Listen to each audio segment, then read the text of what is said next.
Je lègue à la science qui en a tellement besoin, ma tête chercheuse avec sa cervelle d'oiseau et sa suite dans les idées.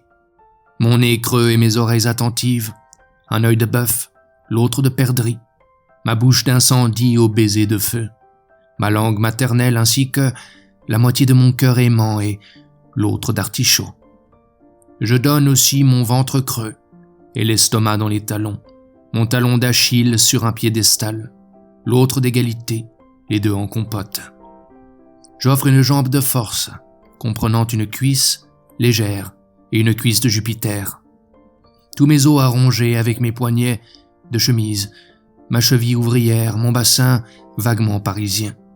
Un bras long, l'autre d'honneur, mes épaules larges et les reins solides, mon foie gras, mes fortes parties, avec la verge pour me faire fouetter, mes doigts de fée dont le majeur est vacciné, mes deux mains, l'une baladeuse, l'autre de fer, dans un gant de velours, mes nerfs à vif, ma peau de chagrin, mon dos au mur, mon poumon d'acier, mon gros intestin et mon petit doigt qui me l'a dit, mes orteils en éventail, ma taille de guêpe et mon mollet rond, mon gosier ainsi que mon cul sec sur la commode, mon palais royal, ma dent dure et mon pouce, je ne joue plus.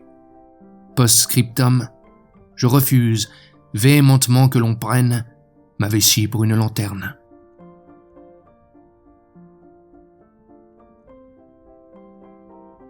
C'est décidé.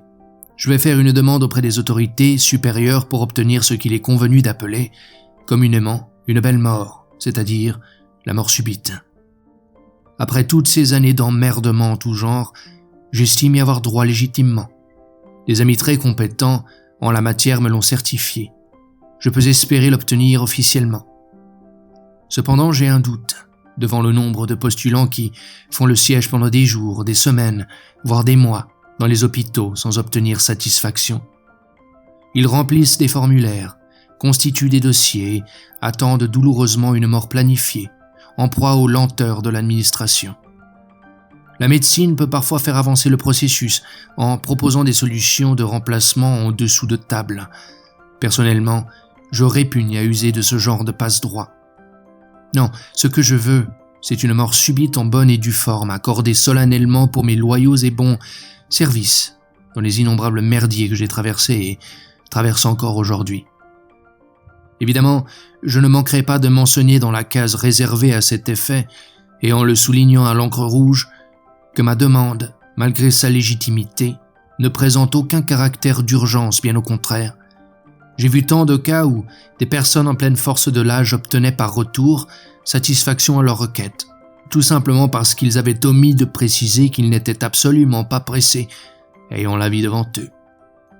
Et d'autres encore en bas âge, ne sachant bien sûr ni lire ni écrire, et n'ayant par conséquent formulé aucune demande, se taper un aller-retour en un clin d'œil, à la stupéfaction générale.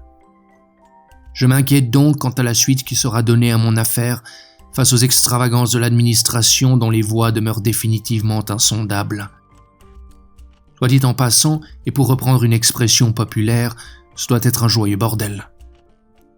J'en veux pour preuve le cas de ce brave homme de mon âge, c'est-à-dire pas très vieux, encore jeune si on veut, enfin ni vraiment jeune ni vraiment vieux, qui, après un bon repas pris avec des amis, sortant d'un restaurant, frais comme la griotte et droit comme un i, s'écroule subitement sur le trottoir, terrassé par une crise cardiaque. Il avait fait sa demande 3 jours auparavant, accompagné d'un copieux dossier du corps médical, lui accordant un long sursis, suite à ses nombreux examens passés avec succès. Je mentionnerai donc aussi mon désir d'être reçu sans examen, pour m'épargner de faux espoirs. Je ne veux pas mourir de trouille, et puis enfin les examens ne sont plus de mon âge. Si j'étais recalé, j'en mourrais de honte. Je préfère m'entendre dire « Vous ne faites pas votre âge » et mourir de rire.